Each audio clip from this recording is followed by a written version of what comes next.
الرحمن الرحیم نحمدہ ونصلی علی رسولہ الکریم۔ میں یہاں سفر میں ہوں اور نیٹ ورک پرابلم کی وجہ سے بار بار سگنل چونکہ ڈراپ ہو رہے تھے تو میں یہ وضاحت ریکارڈ نہیں کروا سکا جلدی۔ میرے خلاف سوشل میڈیا پہ ایک پروپیگنڈا چل رہا ہے کہ میں نے یہ کہا ہے کہ قرآن میں معاذ اللہ نقل کفر گرامر کی غلطیاں ہیں۔ جو میری بات ہے وہ یہ تھی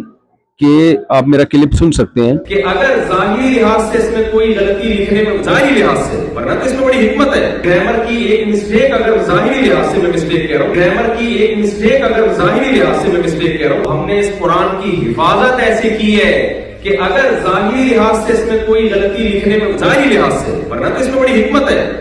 ہوئی بھی ہے، ہم نے اس کی بھی کریکشن کی کسی کو اجازت نہیں دی۔ جو ہے جیسے لکھا گیا ایز اٹ از چلا رہا ہے، بڑے بڑے عربی گرامر کے ماہرین آئے، انہوں نے بتایا سینٹینس میں تنوین نہیں آتی، دو زبر دو زیر دو پیش نہیں آتے، آپ نہیں آتے، یہاں آئے ہوئے پتہ نہیں کیوں آئے گے، بھائی اس کو لکھا ہی ایسے تھا۔ جس کتاب کی میرے بھائی ایسے حفاظت ہوئی ہو کہ اس کی گرامر کی ایک مسٹیک اگر ظاہری لحاظ سے میں مسٹیک کہہ رہا ہوں ہوئی ہے، اس کو ٹھیک کرنا کسی کے لیے ممکن نہیں ہے، تو جو ٹھیک آئے تھے ان کو کون چیک کر سکتا ہے؟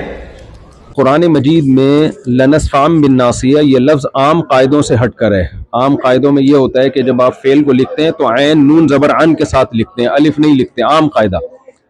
تو صحابی رسول نے اس کو عام قاعدے کے خلاف لکھا ہے،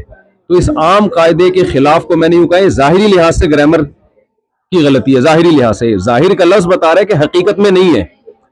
تو ظاہری لحاظ سے یہ عام قاعدے سے بالکل ہٹا ہوا ہے، 100% ہٹا ہوا ہے، یوں کہا ہے۔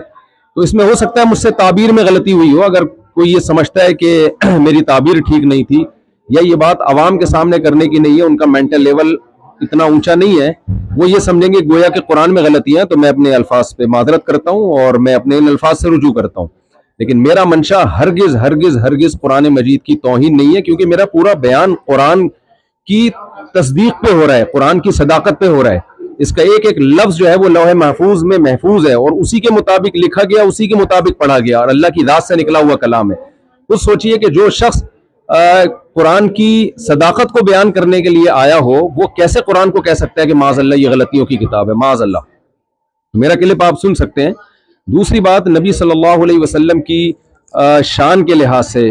جو میں نے یہ بات کہی کہ آپ صلی اللہ علیہ وسلم لکھنا پڑھنا نہیں جانتے، ہمارے نبی کے بارے میں پوری امت کا اجماع ہے، بھائی نہ لکھنا جانتے تھے اور نہ پڑھنا جانتے۔ میں نے ہرگز ہرگز آپ کو ان پڑھ کا لفظ آپ کے لیے استعمال نہیں کیا، یہ توہین کا لفظ سمجھتا ہوں میں۔ میری طرف کسی نے منسوب کیا کہ میں نے یہ کہا ہے کہ میں نے نبی کو معاذ اللہ ان پڑھ کہا ہے، ہرگز نہیں۔ میں نے کہا آپ صلی اللہ علیہ وسلم لکھنا پڑھنا نہیں جانتے، یہ لفظ امی کا ترجمہ ہے، اور یہ بھی نبی صلی اللہ علیہ وسلم کی شان میں بیان کیا ہے۔ مقصد یہ ہے کہ آپ صلی اللہ علیہ وسلم جو لکھنا پڑھنا نہیں جانتے پھر بھی تمام علوم کے حامل ہیں، کیونکہ آپ نے براہ راست اللہ سے علم لیا ہے، اور اللہ کے بعد میرا عقیدہ ہے کہ آپ صلی اللہ علیہ وسلم سے بڑا علم والا اس کائنات میں اللہ نے پیدا نہیں کیا۔ تو آپ لکھنا پڑھنا نہ جاننے کے باوجود ساری دنیا کو آپ نے پڑھایا ہے، ساری دنیا آپ سے سیکھنے کی محتاج ہے، تو یہ نبی صلی اللہ علیہ وسلم کا معجزہ ہے، اور جب کسی کا معجزہ بیان کیا جاتا ہے تو معجزہ اس کی تعریف میں ہوتا ہے۔ پھر بھی میں سمجھتا ہوں کہ اگر کسی کو یہ میرے لفظ سے یہ لگا ہے کہ میں نے سید الانبیاء صلی اللہ علیہ وسلم کی توہین کی ہے تو میں اس سے بھی معذرت چاہتا ہوں، اور میرا عقیدہ یہ ہے کہ میں یہ سعادت سمجھتا ہوں کہ ناموس رسالت پر اگر میری موت واقع ہو جائے تو میں سمجھتا ہوں اس سے بڑی کوئی دنیا میں کامیابی نہیں ہے۔ تو سید الانبیاء صلی اللہ علیہ وسلم کا پیغام ہی ہے اور آپ کی سیرت ہی ہے اور آپ کی تعظیم ہی ہے جس کو لے کر ہم دنیا میں گھوم رہے ہیں۔ تو اللہ تعالیٰ مجھے بھی عمل کی توفیق دے، اور ہمارے جتنے بھی اہل اسلام ہیں سب کے دل میں اللہ پیغمبر کی محبت اور قرآن کی صداقت دل میں بٹھائے۔ اور جن صاحب نے میرے خلاف کلپ بنایا یا جو بھی میرے خلاف کلپ بنا رہے ہیں، آپ سب کو پاکستان کے حالات معلوم ہیں، جس طرح سے مجھے ٹارچر کیا جا رہا ہے اور دھمکیاں دی جا رہی ہیں، تو جو لوگ اس وضاحتی بیان کے بعد بھی مسلسل میرے خلاف کلپ بازی کریں گے،